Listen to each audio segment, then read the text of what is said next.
Hello and welcome to the Harmony of Minds podcast. Now, Harmony of Minds is a mental health initiative that brings about mental health awareness through the creative arts. And when we talk about the podcast, the Harmony of Mind podcast, we bring for you stories from individuals in the creative sector. They come to tell us about their story, how they began their creativity, how they are going, what are their, what are those niches, what are those stories that they can tell us so that they can empower us, you and me. And I am very happy here to be with Mitch Isabirie. He is a poet, he is a storyteller, he is an environmentalist, and he's going to talk about himself. And I am very happy to be in studio with him today. And yes, Mitch, greet the people.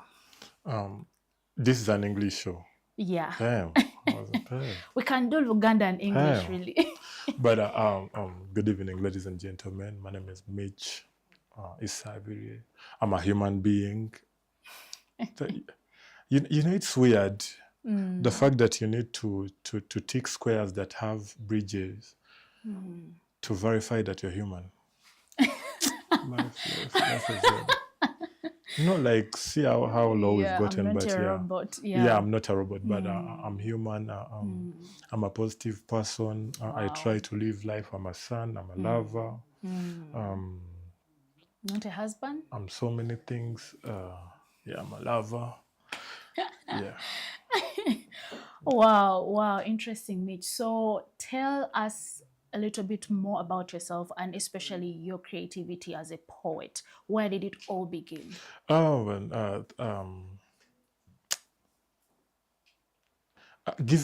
the nature of podcast, I want to tell. I write from a dark place.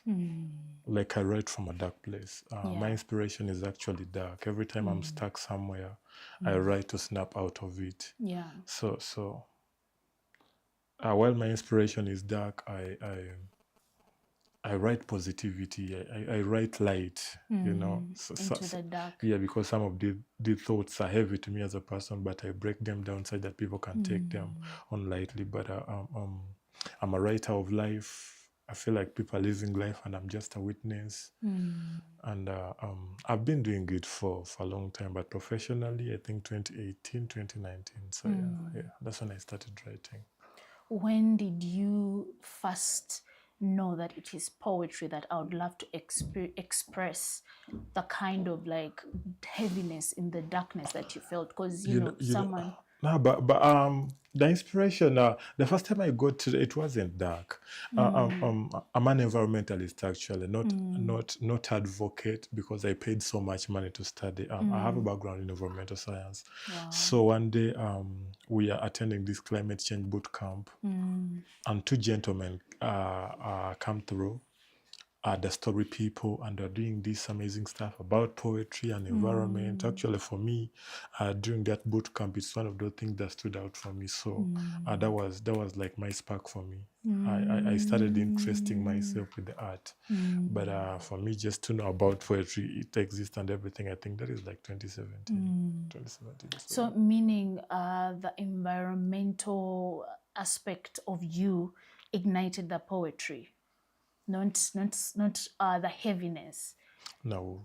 Oh, wow. Because I was like, yeah, this is cool stuff. Wow. Yeah, this is cool stuff. So yeah, that's how I started. So many people use spoken word to, obviously you use it to advocate for, you're not an advocate, but use it probably advocate for the environment. When I get paid, yes. When I get paid, I advocate for things. Yeah. I need to be real with myself. It is a job now, but once in a while, But how was the transition from it being something that maybe you're passionate about to it being a sustainable career? It comes from a point of frustration when you have these dreams. You're like, man, I need to. Because my media plan was like, 26, 25, you're somewhere stable, you have a job, income is coming through. You have someone and stuff. Stuff never worked out. But it came from a point of so for me to pursue it professionally, it was like a fallback position for me. Wow. It's interesting because the recent episodes that we've had here, we're talking about the OMEX report Yeah, that yeah. they had for 2025, and one of the findings was like 3% of the musicians do not make they make 0 shillings from their creativity. What do you think leads to that kind of like margin? The reality is our talent alone contributes like 10% of being an artist. There are so many things that there is positioning, there is Yeah. luck, there is good timing, there is having a good team around you, there is even family being supportive, there is the business of the art, like so many things. Wow. There is consistency, showing up even moments when you don't want. So many things make an artist besides talent.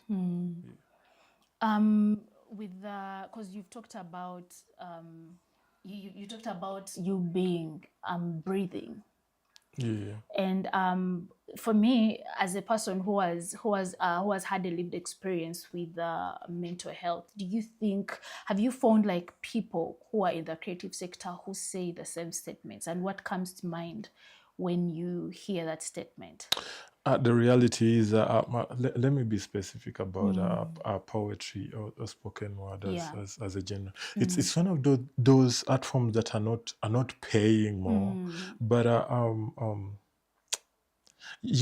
used to be for the privileged. Yeah. Leave alone lately where people are doing it for survival. I mean, from way back.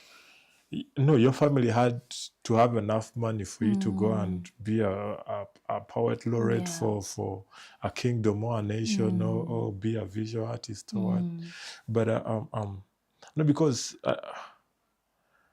but when you look at poetry or spoken word as an art form, it's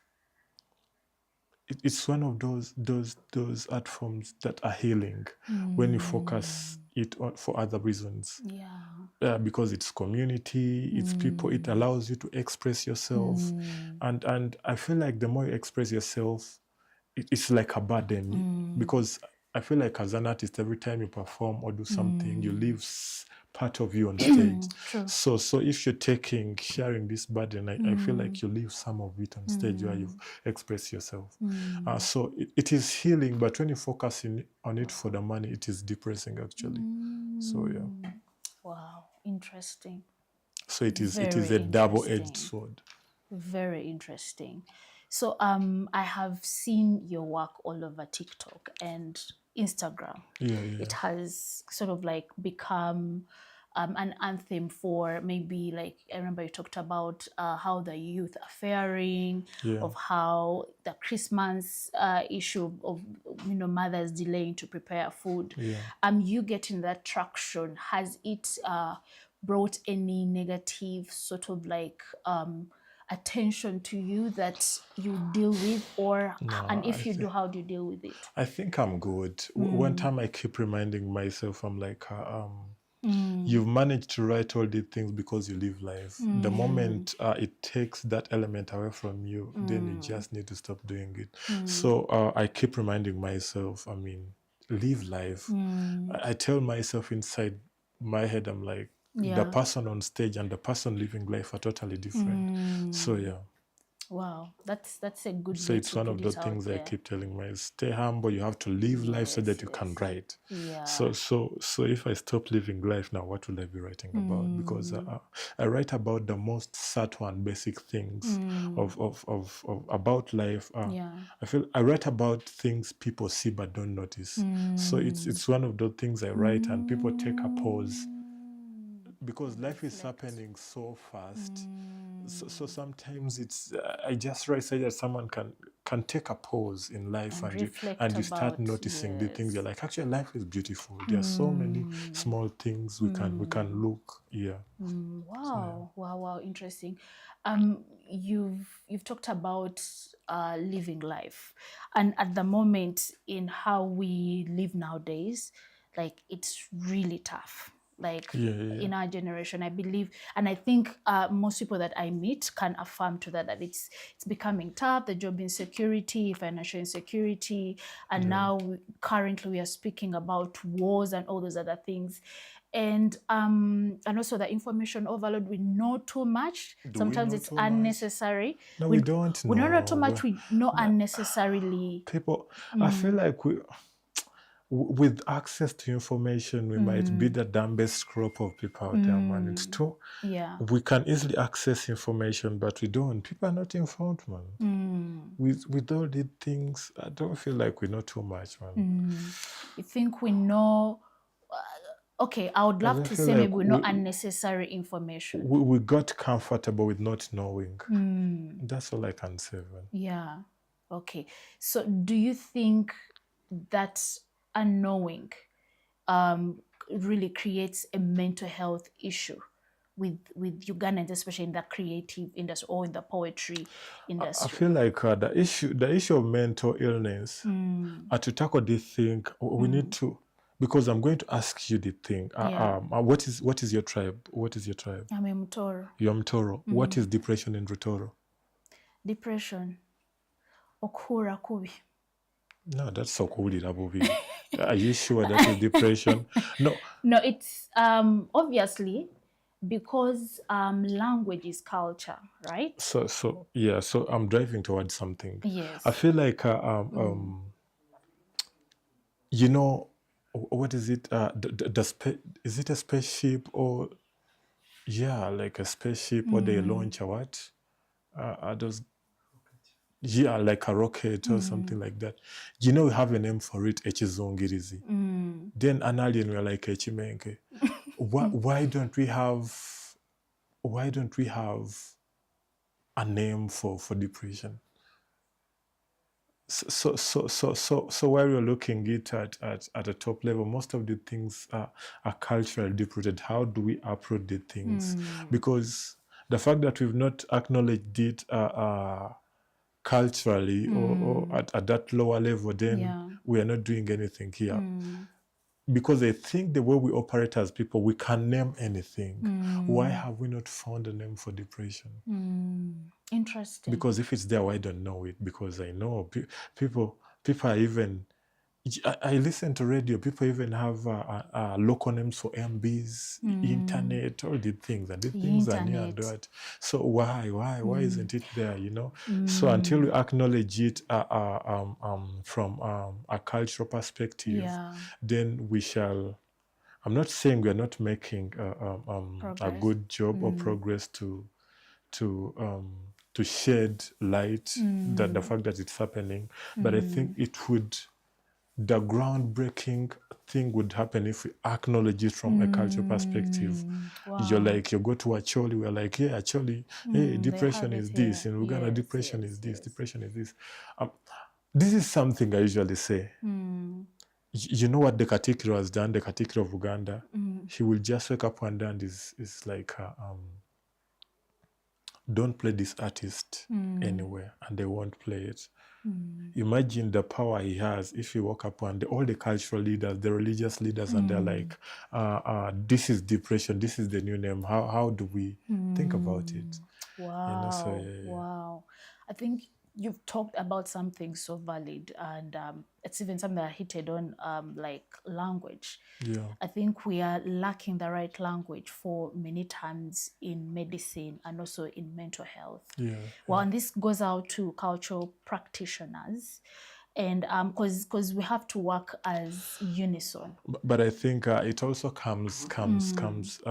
Let me talk from a poetic sense or from an artist sense.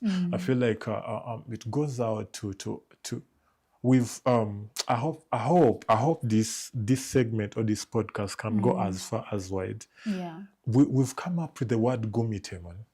Gomite. It's whoever can create any word for depression, we can take it on and we can use that to explain the situation. Let's not wait for them. I mean, language evolves and get. So whoever can come up with a word or something, man, or whoever can help me come up with the word, we can create it together. That's all. Any language. Beautiful. So, beautiful. Yeah.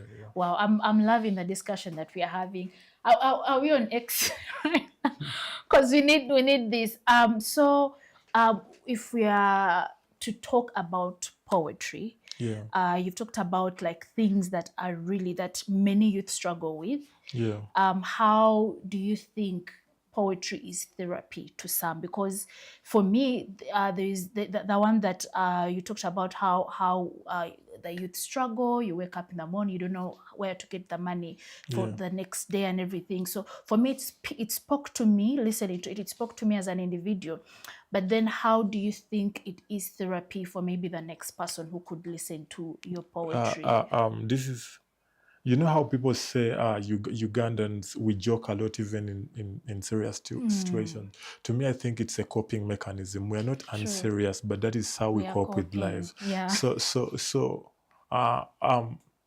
sometimes if someone can relate to me, I don't want you to look at it from a metric of how, because I'm an artist, but sometimes I'm just getting something of me. It has nothing. It has nothing to do with another person. You know what I mean? So first it has to be, how am I feeling when I put that out there? Am I feeling right? Yes. Has it served the purpose? Yes. If someone out there relates, then it serves more purpose. I usually tell people, man, this might come up rude or something, but I really don't care how the other person feels like. You know what I mean? I appreciate when it makes impact. I'm like, oh, this person can relate, but I think it's not my responsibility. My responsibility is I've created and I've put something out there. Yeah. So meaning if someone tells you, oh, I listened to your poetry, it helped me deal with this and this, I was going I through really this. appreciate. I really appreciate. Oh, I I thought really you appreciate. really... I'm like, I really appreciate. But no, because the reason why you're saying that it's okay. So what happens? Because if you're saying I should care, or I should be equally responsible for how the person feels if they feel good. So that means if I make someone feel bad, I should also be equally responsible. You understand what I mean? So it takes that responsibility. it doesn't work. So I'm like, you know what, I'm just creating and what. So yeah, it's one of the things I'm like, guys, I've just created. If it makes you feel good, I'm really appreciative. Yeah. Wow, that's a good perspective to have, because we are in a generation where people are creating art for the masses or for the algorithms. How do you maneuver to stay authentic to your story? I write my truth. I usually tell people, gano mazima gange, like it is my truth.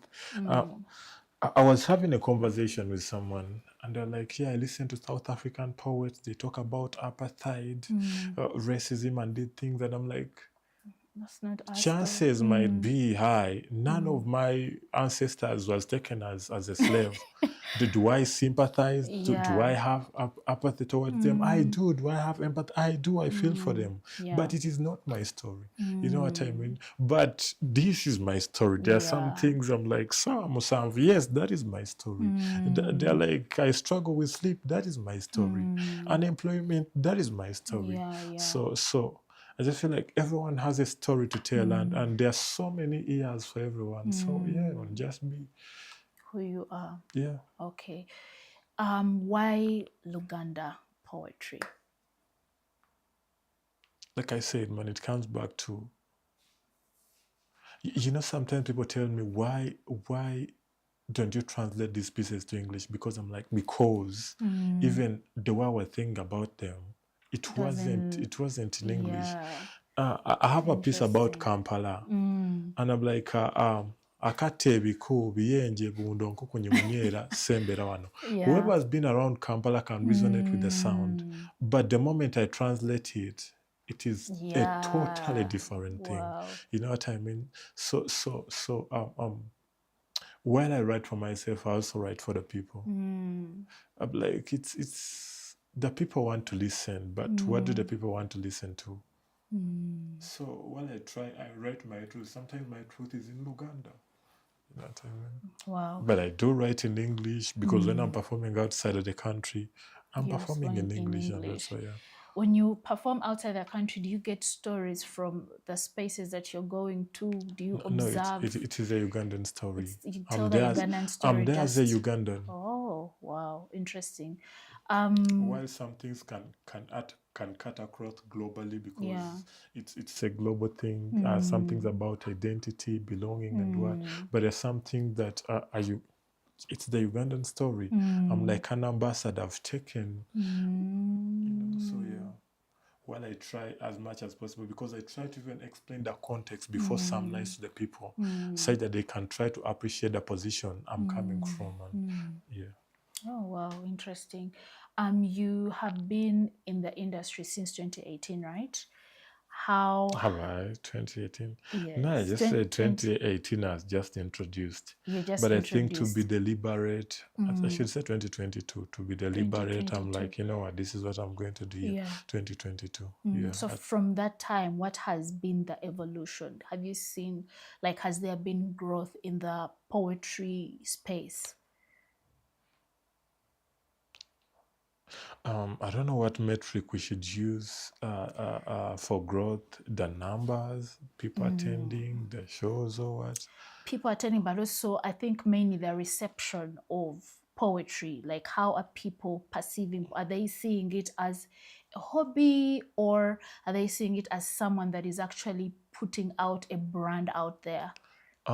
Is it my question to answer, or it is to the audience? To like Because in your own what is I'm your this side of, because you see now, me, it has been progressive work. You know what I mean? It's not that you can. Well, I'm not where I was, but I'm not where I want to be. Yeah. But all I'm saying is I would be a wrong person to use, because you know, you can easily tell change Yeah. when you jump from here and like in the next minute you're. But for me, it has been baby steps and what. So I don't know if it's growth or it's the process. It's I'm just following through the pattern that is supposed to be there.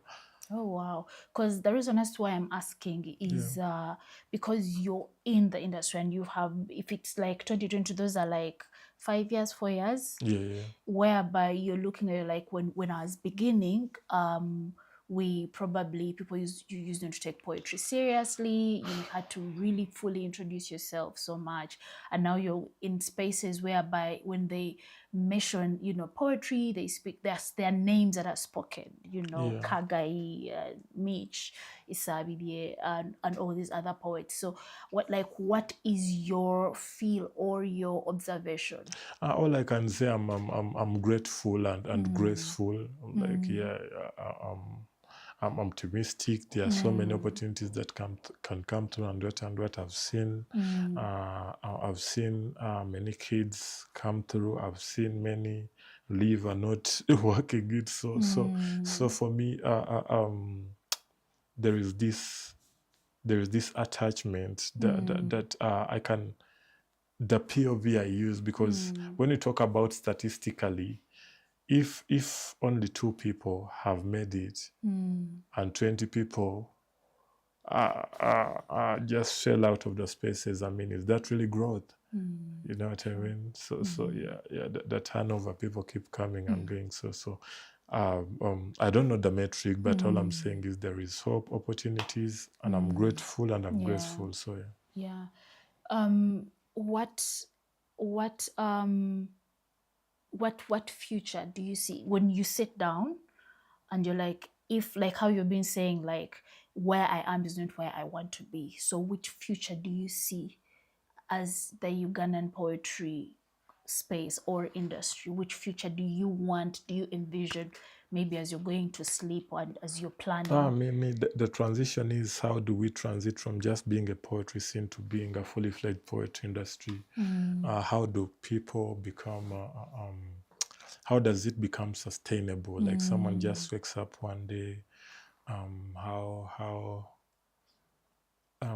does it there are some actually huge steps that have been made. A special shout out to Baimba Foundation, because these guys went further to try to develop it as curriculum that can be trained as a course, and also to figure out financial literacy and what. So yeah, these are things we didn't have, but I'm happy any kid out there can learn from the mistakes and lessons we did. So yeah. Wow. So the future is a sustainability and also having people come on board It and is support the sustainability. It is industry. sustainability. So yeah. Wow, wow, wow. Interesting. If we are to talk about the evolution of spoken word or poetry in Uganda, personally, from the time that I was at campus, Yeah. because for us, when we were at campus, poetry was just a place to hang out and have fun. Yeah. And I Which think year are we talking because about? that was I think 2012, 13. Damn. Yeah. Hey, I Yeah. didn't know it even exists. Yeah, so it was like a few people, friends of yours, people that were passionate, people that were sometimes it's even like something that someone else was doing, and then someone is like Yeah. saying what someone else has already done on the internet. Yeah. And yes, and so that was what was happening. But now I'm seeing like Kelele, I'm seeing so many like foundations and groups and these associations coming up, and I'm seeing the evolution of it. Yeah. I know right now you're saying how old. No, man. So No. It's okay. No, you started young. yeah. No, man, it's a Please. flex, man. It's a No, flex. please. It's a flex. So But yeah. what opportunities do you think now, just basing on the story that I have maybe told you, but what opportunities do you think, if, for example, someone who's aspiring to be a poet is listening to the show right now or the podcast right now, what opportunities do you think are available there for any poet that is beginning? First of all, we need to tell people the truth and be honest. Being an artist, it is depressing. No, we need to tell the people. No, we need to give people all the information so that they know what they're stepping into. Yes. Now, the other thing is, before the artist starts supporting the person, you need a hustle that supports the person. Repeat that again. Before the artist or the art starts supporting the person, you need a hustle that supports the person. Before the person before the person supports their art. No, before the art starts supporting you. Oh, yeah. You need a hustle that supports you. Wow. I mean, because you're not going to come from wherever. But like I said, man, art used to be for the privileged. Because for you to step out, you need cushion. You have a fallback position. But imagine you're waking up one day, you're like, I need to be an artist. You need to pay rent, the black tax around it and everything. Now, it's one of those hard things to maneuver. You have to play your cards. It is a gamble. So it's one of those things. But it is I'm at a point where I'm happy, man. I'm seeing so many people out there putting their work, investing, people deliberate about the prices. They're like, this is my rate card, this is what I want to be paid. People are investing in training spaces and all these things. I think we've made I don't want to say giant leap, but there is a leap. So yeah. Wow, that's hopeful. It's very, hopeful. very, very. But also what I like is like you're telling people the bitter truth, the reality, what is happening, so that they make informed decisions. Yeah, actually. Do you think because of that, artists especially, okay, let me say in the creative sector, because it's that I think the challenges are the same, both like in poetry, it's also the same for music. Yeah. Do you think they should begin early to start pursuing? I feel like whenever I feel you're ready, man, you're ready. I just feel like this should be a personal initiative. Because look at me, man, just getting to know about poetry is because I have no literature background. I don't even want to say I have a reading culture. I was those kids who are fully active, man. Yeah. They just look for me like 7 p.m. Yeah. Then I'll come back, shower. I'm tired and sleep. So it's one of those things I've learned and learned. But I just feel like whenever it's time, all you have to do is we just need to introduce the young people to so many things, so that they can. By the time they make a decision, it is informed. That's all I can say. So whatever, it just has to be informed. Wow. So yeah. So this is I just want to have like a short, not a short break, but to just talk about something that's let me just use this camera, about Stream East. Stream East is a streaming platform for Ugandan creatives, especially films. It is on on the Apple Store and also the App Store and also Google Play Store. Please, if you want to know more about the Stream East app, you go on streameastfilms.com. Again, let me do this again, www.streameastfilms.com. You will find the African films from East African communities, Rwanda, Uganda, Kenya, Burundi, Ethiopia. You can find quite a number of films. You pay 1,500 per movie. That is rental fees. And please enjoy yourself some Ugandan content. Now, the steps for registration: number one, you click and then you register, or if you're already registered, you log in, then find the authentication, and then fill in the registration form and then navigate to your movies. So that is what Stream East app, that's what the Stream East app does for us. It gives us Ugandan content, and we are very happy to have that. But we've come from far, man. There was a time coming from a video library with a CD in your hand used to be a flex. But now we have Stream East. Yeah, we have Stream East for that. People making, but so people should be Stream East. Stream East, like you're not worried. Your CD will have a scratch. No, you don't have to worry about that. No, and it's the same price actually for renting a movie from. So yeah, man, support. It used to be support our people, man. 1,500. Yeah, 1,500. So it's all the same, and this is to promote, because most cases we complain that our content is not out there, Ugandans are not supporting. So this is a place where you can support your Ugandan content, especially for those that are in the creative sector. We as creatives, I think we are responsible to grow the creative industry. If at all the masses are not, let's be the people that champion creative sustainability. Yes, so that's just having a small break. Before, I wanted to go and check what is on YouTube. For those of you that have joined us, thank you for joining us. I'm trying to find where for those of you that are joining us, thanks for joining us right now. Yep. So let's first go back to I was just checking. Just checking. So anyway, we have talked about your journey as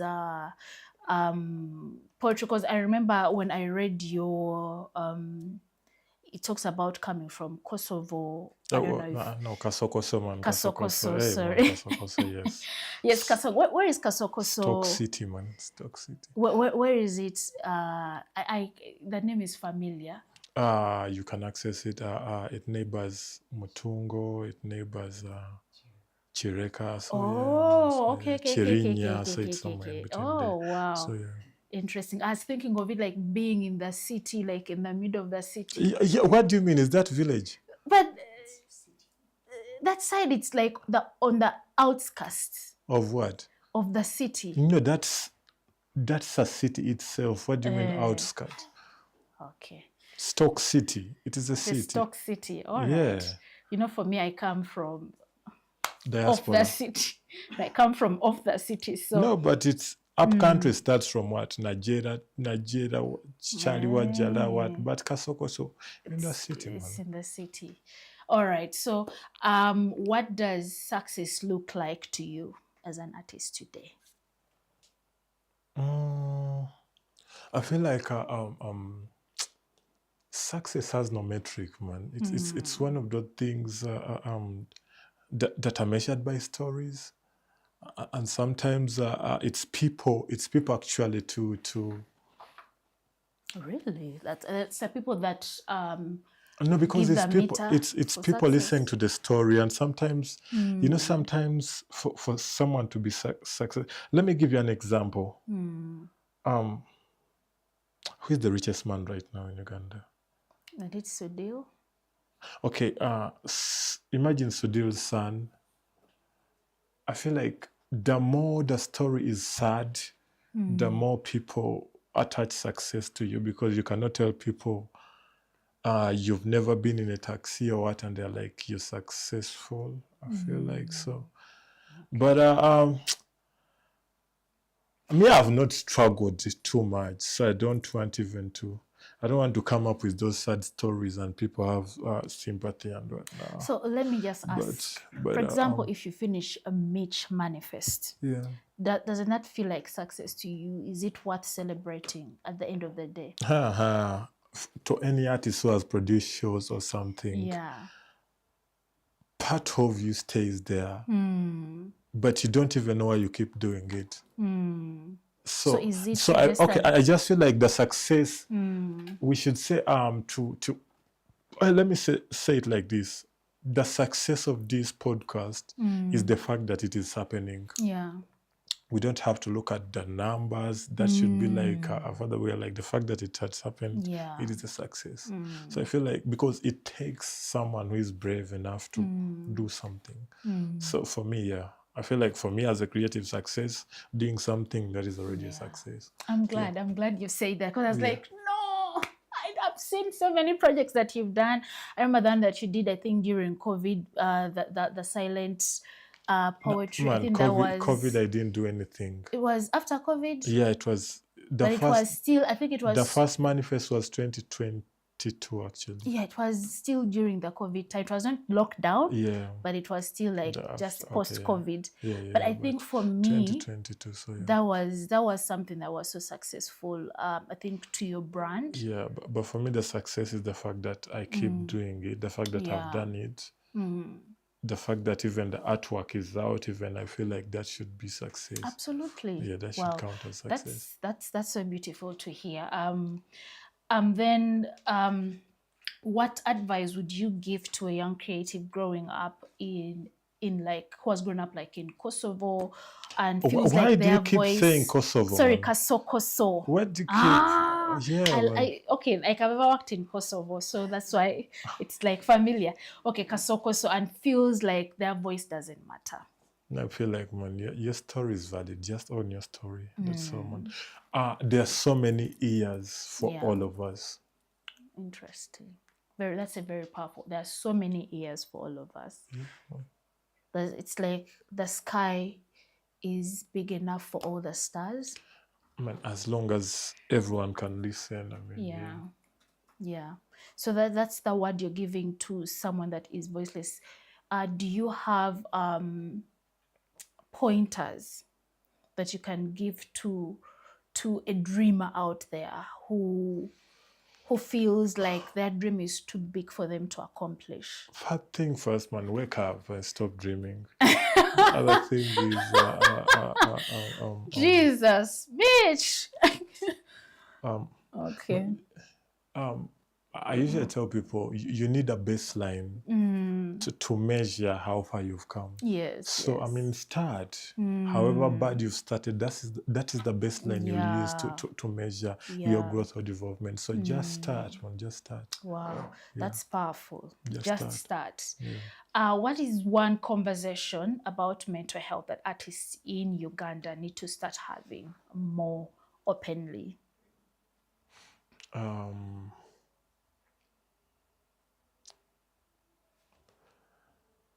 I know the society pressures us so much and all the things, the expectations, but I mean, just be humble, man. Keep living life. Yeah. I feel like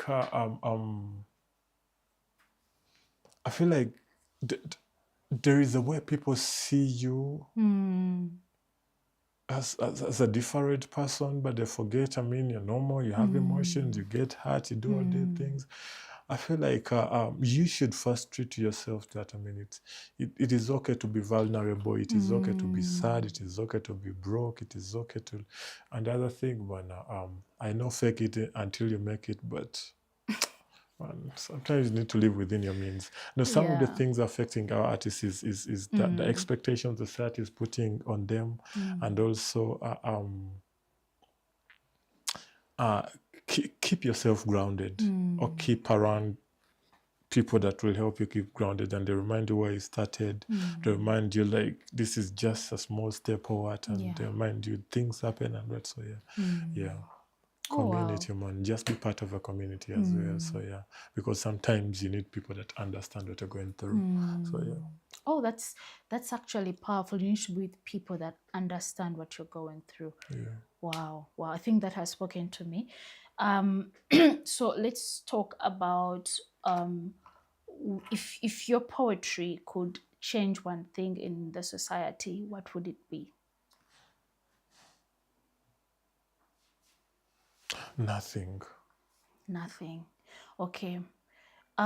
If, for example, I'm giving just an example with the current situation of how this is what I'm talking about, like in the creative sector, especially the economic instability, the job insecurity. What message do you think you can tell an artist who is in that dilemma, who is in fear of maybe what's going to happen in the next 3 months? Man, What get would a you tell job, them? man. Get a job. Wow. Listen, man. You see, the reality is sometimes we underplay the issue of finances. Yes. Like I said, man, talent contributes only 10%. There are so many vicious reinforcing factors that make someone to be an artist. And you know, I usually tell people, man, whenever people want to use me as, I have a science background.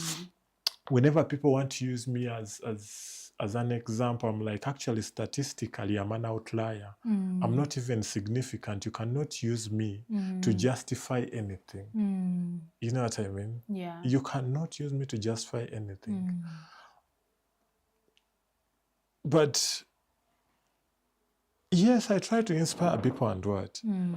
But until there is like, man, 100 of me, then you're like, oh, statistically, if we can have 100 out of what?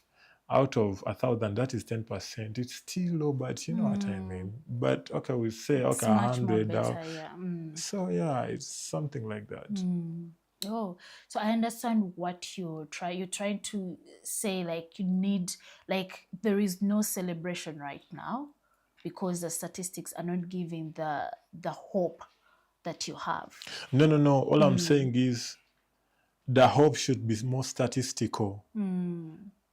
One thing, you see motivational speakers, they will get one scenario and they will milk it.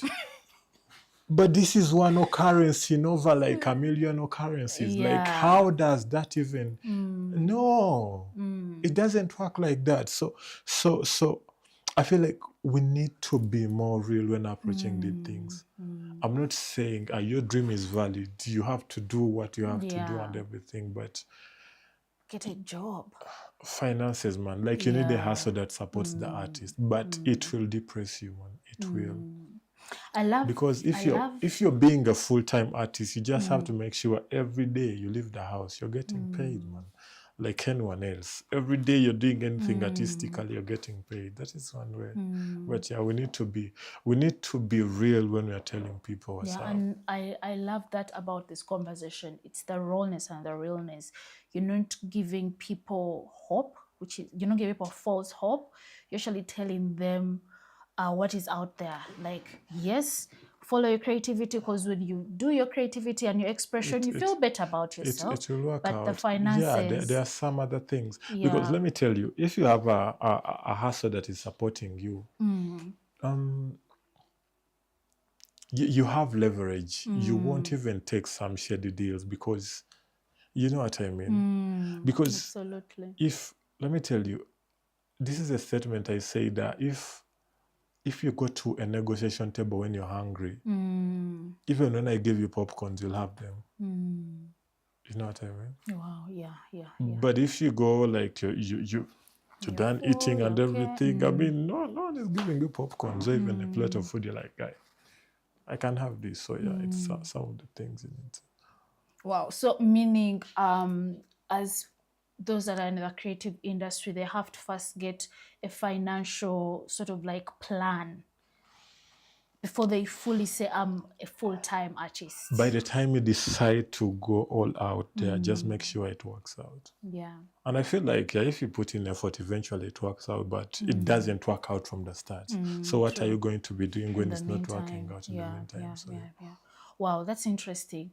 Cause most cases when it comes to people in the creative sector in general, in the creative industry in general, they are so passionate. Yeah. And they sometimes forget, because I remember one time I went for, I think it was even a Bayimba festival. Yeah. And they were talking about, I've forgotten his name. He was talking about, like, as an artist, you're actually a company, not even a business alone. You're a company. In you there is like the board members, in you there is all these other people. And the moment you treat it as one, then you start to ask yourself the tough questions. Yeah.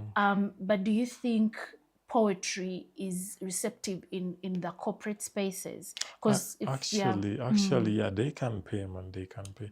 I just feel like, you see, now money can come from everywhere. Let me give you an example. You can find people in Chikogo. These are people who have disposable income. Like every day, someone can make like 50K, 100K. Yeah. So all I'm saying is those people can afford to pay 30K for your show without waiting for a salary. You know what I mean? Yeah. So how do we teach them to listen? How do we tailor our stuff for them?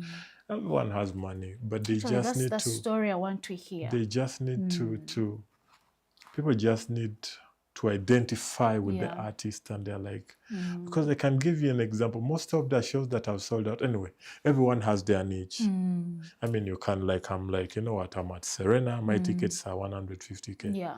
But I mean, by the time you're doing 150K, you've really walked you've a mile. really walked. So you understand what I mean. And then someone is going to say, the market is big.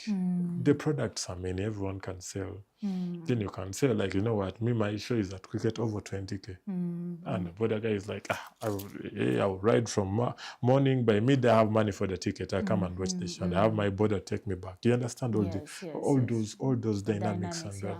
So I feel like just carve out your niche, your market niche, but also extend so much grace to yourself, you know.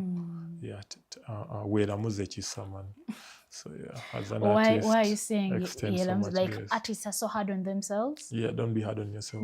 Yeah, don't be hard on yourself. So, wow. Allow yourself to grow, make mistakes, improve, enjoy every moment. That's it's, I like that you're coming to a brighter part of the journey.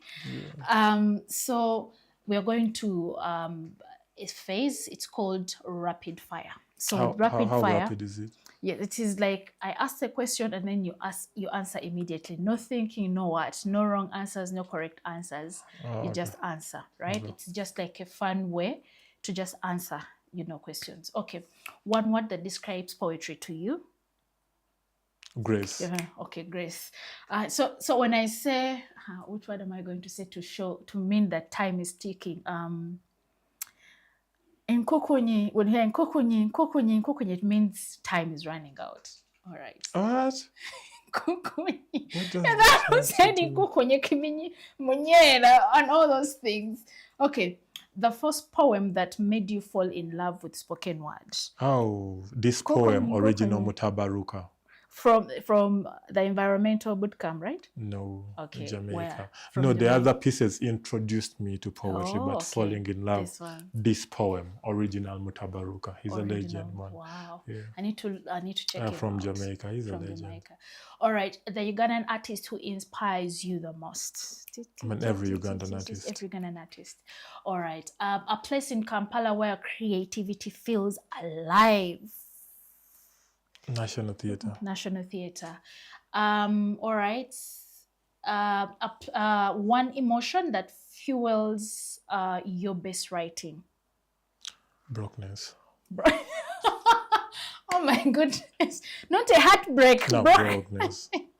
This is a job, man. Wow, but it's valid. Yeah, it's really valid. Like there is nothing by that pushes me to work hard more than when I need money. I know. Yeah. The book every young creative should read. Damn. Kukunyi, Wait. I need to. No. No. This is. I'm forgetting. There is a book.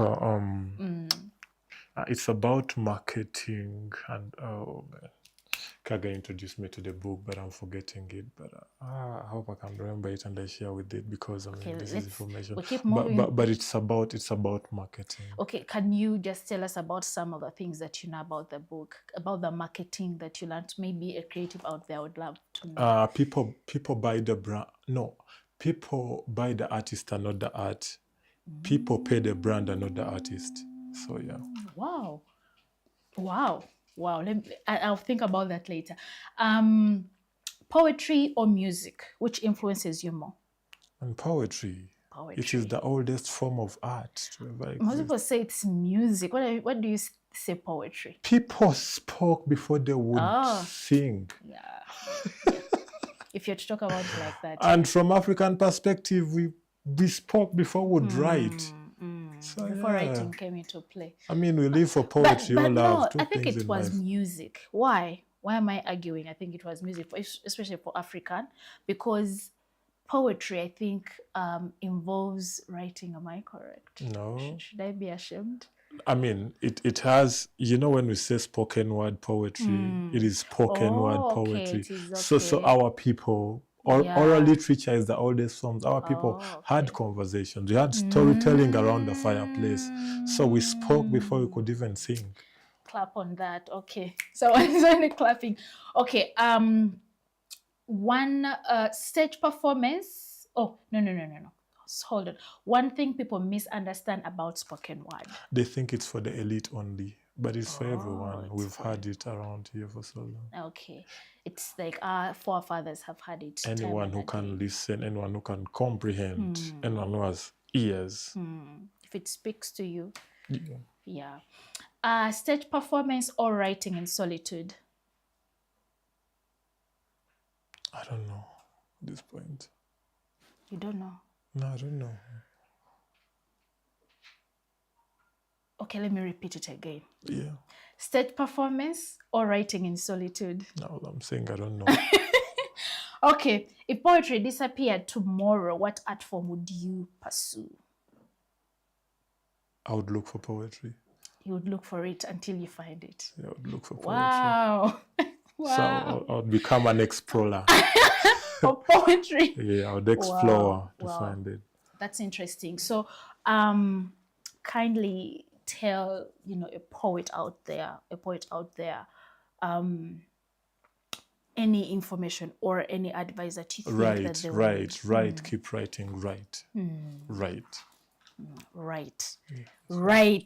Have you right?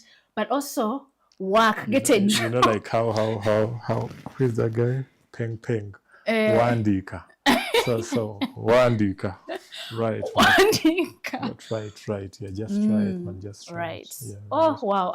I've had such an amazing time, and I've loved your insight, and also the way you talk about the rawness of the creative industry. Most cases we come and we encourage people, you can make it, or make it light.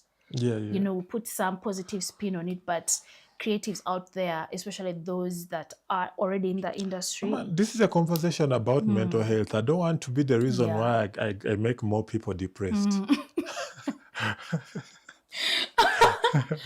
Wow. That is hypocritical. We are talking about mental health. Yeah. And then I'm just giving people false hope and they end up being depressed. Is it serving the purpose? That's true. I'm just enabling. But I love that. I love that you have been that truthful, and you've also given maybe if you could give any anything positive that you can give. Probably if you had like had a success, maybe there was like a downfall, and then like all of a sudden something successful came out. I say, man,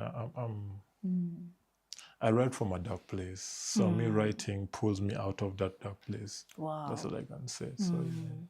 Therefore, creatives, keep on creating, even when you're not actively in your creativity. And create. It Keep on it is creating. good for the soul. It is good for the soul. Because sometimes when you commercialize your creativity, you forget to create for you. Listen, it becomes a job. Yeah, it becomes a job. It becomes a job. And let me tell you, this is one thing about so for any creative out there, man, the moment you step on stage, people don't care what you're going through. All they care is about you taking them through what they're going through. So look out for yourself, you know, take care of yourself, take care of your soul, take a break. Amen. Fill that cup, stay around creatives, take care of your mental health. Yeah. Have some money, go on a vacation. Some people, the last vacation they went for was Senior 6 vacation. For vacation. Vacation. Oh, take yourself out, creatives. Not take a break. Life never stops. Take a break. Yeah, Life never never stops. stops. Yeah. Wow. That's it from Mitch, guys.